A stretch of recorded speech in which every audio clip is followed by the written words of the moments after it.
Hello everyone, आज हम geography का बहुत ही महत्वपूर्ण टॉपिक करने वाले हैं, तापीय प्रतिलोमन।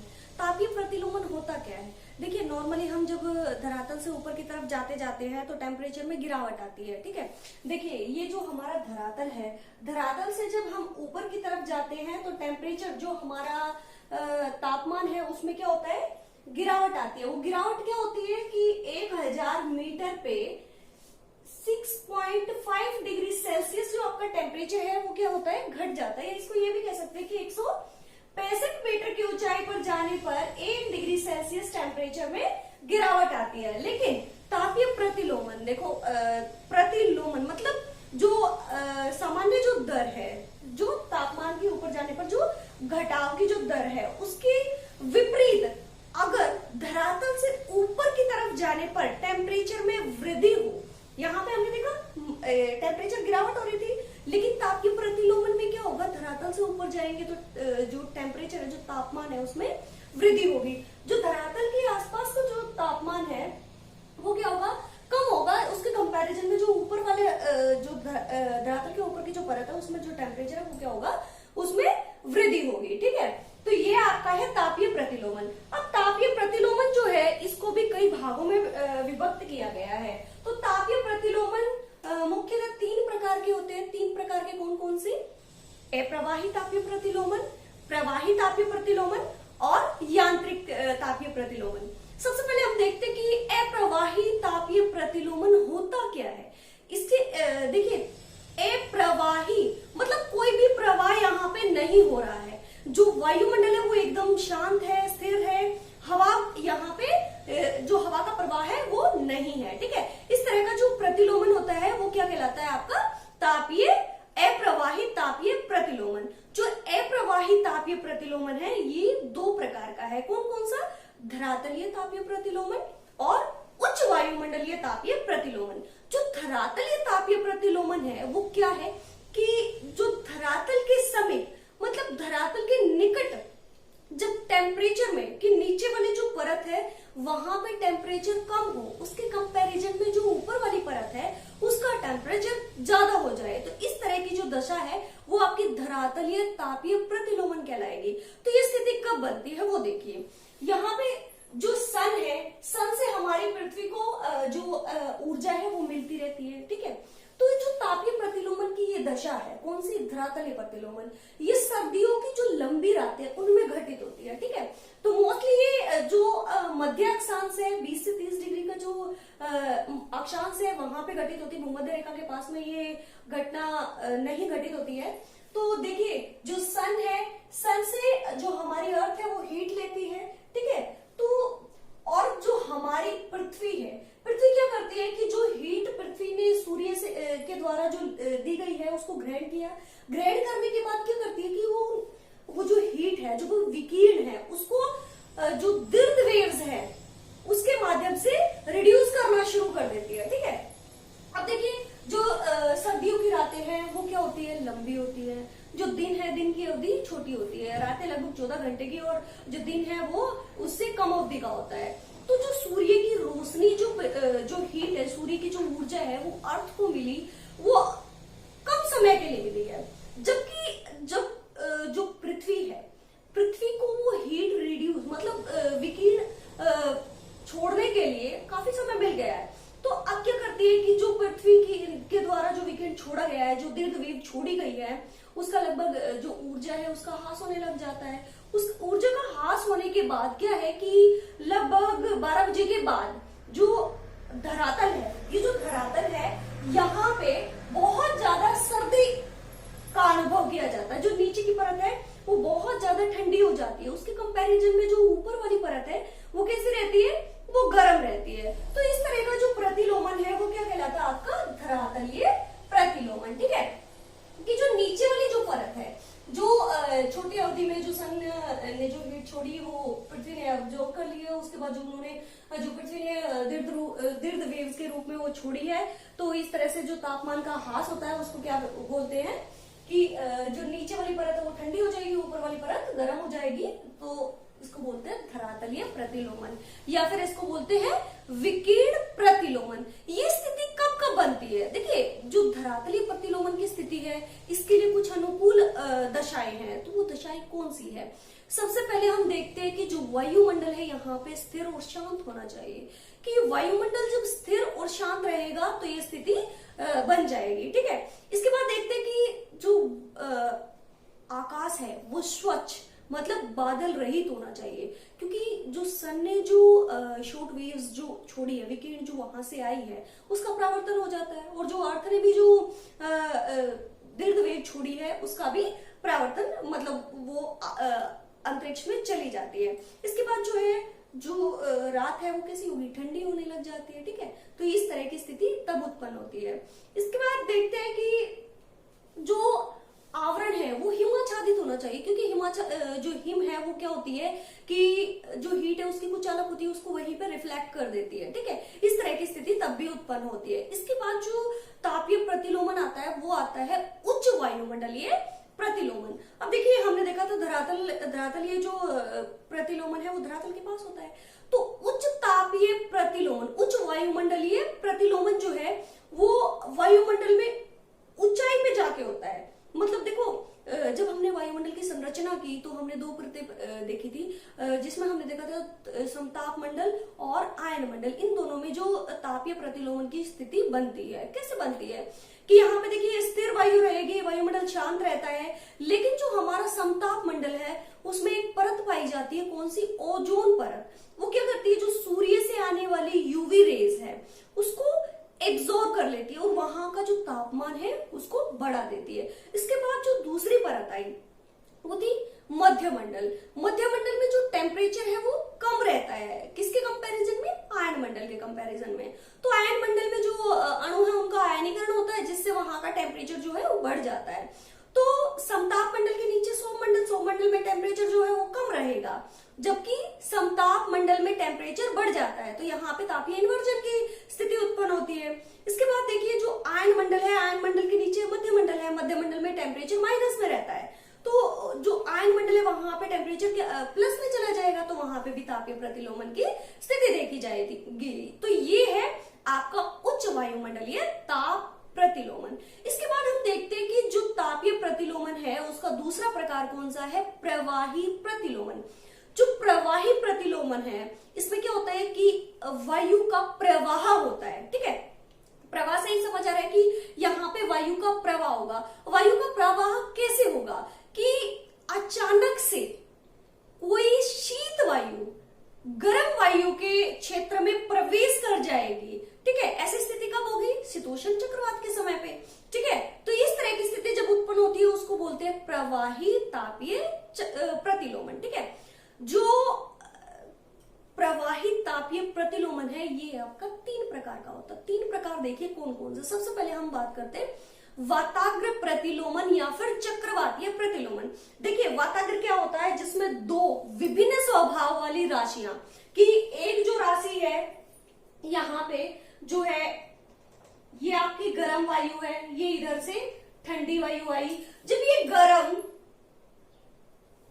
और ठंडी वायु राशि जब एक दूसरे के पास आती है, इन जो विभिन्न स्वभाव वाली जो वायु राशि है इनका अभिसरण मतलब एक दूसरे के पास आती है, तो क्या करती है? जो ठंडी और भारी जो वायु है वो क्या करती है? नीचे की तरफ आ जाती है, और जो गर्म वायु है उसको ऊपर की तरफ धकेल देती है। इस प्रकार से जो वाताग्र प्रतिलोमन है उसकी स्थिति यहाँ पे बनती है कि जो नीचे वाली वायु है वो कैसी है? भारी और ठंडी है। ऊपर वाली वायु कैसी है? गर्म है। तो इससे तापीय प्रतिलोमन की स्थिति उत्पन्न होती है। दूसरा हम देखते हैं कि जो प्रवाही प्रतिलोमन है इसका एक टाइप है, कौन सा? कि क्षितिज प्रतिलोमन। क्षितिज प्रतिलोमन में क्या होता है कि जो महाद्वीप है, ठीक है, महाद्वीपों और महासागरों में स्थिति देखने को मिलती है। जो महाद्वीपीय जो महासागरों के जो तट है वहां पे स्थिति ज्यादातर मिलती है। यहाँ पे क्या होता है कि जो महासागर है, ठीक है, महासागर की जो विशेषता है वो क्या है कि महासागर बहुत देर से गर्म होते हैं और बहुत देर से ठंडे होते हैं। ठीक है, और महाद्वीपों की क्या विशेषता? महाद्वीप जो है, स्थलीय भाग जो है वो शीघ्र गर्म हो जाता है और शीघ्र ही ठंडा हो जाता है। तो गर्मियों में क्या स्थिति स्थिति होती है कि महाद्वीपों पे जो है गर्म हवाएं चलती हैं, ठीक है, और जो महासागर है, जो महाद्वीपों के कंपैरिजन में महासागरों में ठंडी और भारी हवाएं चलती है। तो क्या होता है कि जो महासागरों में जो ठंडी और भारी हवा चली हुई है वो क्या करती है कि महाद्वीपों की तरफ चलना शुरू कर देती है, ठीक है। महाद्वीपों की तरफ चलती है तो यहाँ पे जो गर्म वायु है उसको ऊपर की तरफ धकेल देती है, ठीक है। तो ऊपर की तरफ धकेलने से जो ये जो नीचे वाली जो परत है ये तो ठंडी परत हो जाएगी, ठीक है। यहाँ का जो तापमान है वो कम हो जाएगा, किसके कंपैरिजन में, जो ऊपर की जो परत है इसके कंपैरिजन में। तो ये आपका जो प्रतिलोमन कहलाता है वो क्षितिज प्रतिलोमन कहलाता है, ठीक है।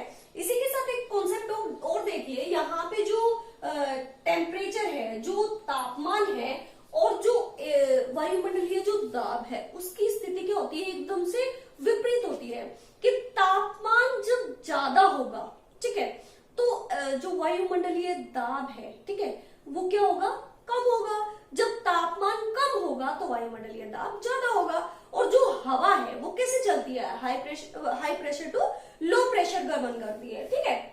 अब यहाँ पे तापमान कम रहा तो प्रेशर क्या रहा, ज्यादा रहेगा। यहाँ पे तापमान ज्यादा रहा तो प्रेशर क्या रहेगा, प्रेशर यहाँ पे कम रहेगा। तो हवाएं किस तरफ चलती है, उच्च वायुदाब से निम्न वायुदाब की तरफ। तो यहाँ पे जो ठंडी वायु है वो निम्न वायुदाब क्षेत्र की तरफ चलेंगी और यहाँ से जो गर्म वायु है उसको ऊपर की तरफ धकेल देंगी। इस प्रकार की स्थिति जो है महाद्वीपों पे तो गर्मियों में बनती है। इसके विपरीत देखिए, जो महासागर है, महासागरों में ये स्थिति कब बनती है, सर्दियों में बनती है। तो सर्दियों में कैसे बनती है वो देखिए। अब सर्दियों में मैंने बताया कि स्थल की विशेषता क्या है, शीघ्र ही गर्म शीघ्र ही ठंडा हो जाता है, ठीक है। अब महासागर देर से गर्म और देर से ठंडा होता है। तो गर्मियों की बात हमने कर ली है, अब सर्दियों की बात आई, ठीक है। सर्दियों में क्या होगा कि जो महाद्वीप है वो तो ठंडे रहेंगे, यहाँ पे जो ठंडी हवा है वो यहाँ पे चल रही है, ठीक है। अब ये ठंडी हवा है तो महासागरों पे क्या होगा, गर्म हवाएं चलेंगी, ठीक है। अब यहाँ पे गर्म हवाएं मूव कर रही हैं, तो ये जो ठंडी हवा है, ये ठंडी हवा क्या करेगी, जो गर्म हवा है इस वायु क्षेत्र में प्रवेश कर जाएगी। यहां से ये हवा है इस वायु क्षेत्र में प्रवेश कर जाएगी और यहाँ पे प्रवेश करने के बाद जो यहाँ की गर्म वायु है इसको ऊपर की तरफ धकेल देगी, ठीक है। इसको क्या करेगी, ऊपर की तरफ धकेल देगी। इसको जब ऊपर की तरफ धकेल दिया तो यहाँ पे जो ये जो एरिया हुआ, जो नीचे की परत है, यहाँ का जो तापमान है वो कम हो जाएगा और जो ऊपर की जो परत है इसका तापमान क्या होगा, ज्यादा होगा। तो यहाँ पे जो तापमान प्रतिलोमन की स्थिति उत्पन्न होती है, ठीक है। इसके बाद जो है क्षैतिज प्रतिलोमन के बाद एक और प्रतिलोमन आता है जो कि प्रवाही का ही एक पार्ट है, तो वो आता है आपका घाटी प्रतिलोमन। देखिए, घाटी प्रतिलोमन में क्या होता है कि सबसे पहले हमने देखा कि यहाँ पे जो अनुकूल दशाएं है वो सर्दियों की लंबी रातें होनी चाहिए, ठीक है। अब सर्दियों की रातों में क्या है, जो पर्वत है, पर्वत का जो ऊपरी जो टेम्परेचर है वो बहुत कम रहता है, ठीक है। इस किसके कंपैरिजन में, जो घाटी है, घाटी की जो तली है इसके कंपैरिजन में जो ऊपरी जो पर्वत का ऊपरी जो टेम्परेचर है वो क्या रहेगा, कम रहेगा। यहाँ से लगातार जो है पृथ्वी की जो दीर्घ वेव्स है वो लगातार यहाँ से निकलती रहेंगी, यहाँ पे टेम्परेचर ज्यादा रहेगा। अब क्या हुआ कि यहाँ जो पर्वत का ऊपरी भाग है वहां से जो ठंडी वायु है वो घाटियों में उतरना शुरू कर देगी, ठीक है। ये हवा है, ये आपकी कौन सी हवा है, ठंडी हवा है, ये घाटी में उतरना शुरू कर देगी और इधर से भी, ठीक है। अब ये घाटी में उतरना शुरू किया तो घाटी की जो गर्म वायु है वो क्या करेगी, ऊपर की तरफ उठना शुरू कर देगी। ये ऊपर की तरफ आ गई है, तो इस तरह से जो निचली जो घाटी है, घाटी में क्या होगा, सर्दी की स्थिति उत्पन्न हो जाएगी, जो तापमान है उसमें कमी आ जाएगी। और जो ऊपरी भाग है इसके कंपैरिजन, घाटी के कंपैरिजन में जो ऊपरी भाग है, ये वाला जो भाग है, यहाँ पे क्या होगा, तापमान में वृद्धि हो जाएगी, ठीक है। तो यहाँ पे जो तापीय प्रतिलोमन की स्थिति देखने को मिलती है, ठीक है। ये है घाटी प्रतिलोमन। इसी के साथ आप प्रेशर का भी देखो तो टेम्परेचर यहाँ पे माइनस है, यहाँ पे जो वायुदाब है वो कैसा रहेगा, ज्यादा रहेगा। यहाँ पे तापमान ज्यादा है तो प्रेशर क्या रहेगा, कम रहेगा। और हवाएं किस तरफ चलती हैं, high pressure to low pressure. तो यहाँ पे हाई प्रेशर था, यहाँ पे लो प्रेशर था, तो हवाएं नीचे की तरफ घाटी की तरफ उतरनी शुरू हो जाएंगी और जो गर्म हवा है उसको ऊपर की तरफ धकेल देंगी। ये हमारा है घाटी प्रतिलोमन। इसके बाद जो तीसरा प्रतिलोमन आता है वो कौन सा आता है, यांत्रिक प्रतिलोमन। यांत्रिक प्रतिलोमन क्या होता है कि इसमें कोई भी वायुमंडलीय दशाएं इस पे नहीं देखी जाती।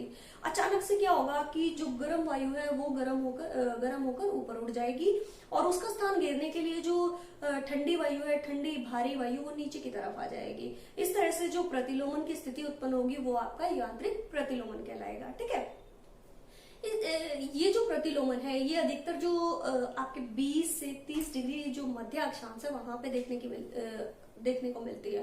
वहां पे प्रति चक्रवातीय स्थिति उत्पन्न हो जाती है, जिससे जो हमारे महाद्वीप हैं उनका जो पश्चिमी भाग है, अधिकतर मरुस्थल हमें वहीं पाए जाते हैं। ठीक है, अब देखते कि जो ये प्रतिलोमन है इसका इफेक्ट क्या पड़ता है। देखिए, जब नीचे का जो तापमान है वो कम रहेगा, किसके कंपैरिजन में, जो ऊपरी परत है उसके कंपैरिजन में। नीचे का जो तापमान कम रहा तो यहाँ पे जो कोहरा, पाला, तुषार आदि की स्थिति यहाँ पे उत्पन्न हो जाती है। और सबसे मेन बात देखिए, जो हवा है, जो भारी हवा है, जो भारी कण है, वो हमेशा नीचे की तरफ गमन करते हैं, किसके कंपैरिजन में, हल्के हवा के कंपैरिजन में। ठीक है, तो जो हवा है वो नीचे की तरफ भारी है, मॉइस्चर यहाँ पे जो आर्द्रता लिए हुए है तो नीचे एक बादल की स्थिति बनती है, यहाँ पे जो कोहरे की स्थिति उत्पन्न हो जाती है। ये बहुत सी फसलों के लिए लाभदायक है, लेकिन कुछ फसलों के लिए हानिकारक भी होती है। इसके बाद हम देखते हैं कि जो प्रति चक्रवातीय स्थिति यहाँ पे उत्पन्न होती है, कौन सा अक्षांशों में, मध्य अक्षांशों में 20 से 30 की डिग्री के बीच में ये स्थिति उत्पन्न होती है। तो वहां पे क्या होता है कि जो महाद्वीप है, ठीक है, महाद्वीपों का जो पश्चिमी भाग है वहां पे मरुस्थल की स्थिति उत्पन्न हो जाती है। ठीक है, वहां पे बारिश वगैरह नहीं हो पाती है तो वहां पे मरुस्थल की स्थिति उत्पन्न हो जाती है। ठीक है, ये हमारा था तापीय प्रतिलोमन। तापीय प्रतिलोमन की स्थिति जो है, देखिए, जो हमने धरातलीय प्रतिलोमन पढ़ा, तो धरातलीय प्रतिलोमन में जो स्थिति बनी वो हमारी सिर्फ रात्रि, जो सर्दियों की लंबी रात्रि है, उसी के मध्य देखी जाएगी। जैसे ही सूरज की रोशनी धरातल पर फिर से आनी शुरू हो जाएगी, मतलब नियर अबाउट आपका जो 7 बजे के आसपास है, सूरज निकल जाता है। सूरज के निकलने के बाद जो है जो तापमान है वो धरती पे आना शुरू हो जाएगा, जो धरातलीय भाग है वहां पे आएगा, तो वहां पे ये जो तापीय प्रतिलोमन की स्थिति है वो समाप्त हो जाएगी। ठीक है, ये हमारा था तापीय प्रतिलोमन। मैं आशा करती हूँ कि आपको ये तापीय प्रतिलोमन का जो कॉन्सेप्ट है वो समझ आ गया होगा। अगर आपको वीडियो अच्छा लगे तो लाइक, शेयर एंड सब्सक्राइब जरूर करिएगा। Thank you.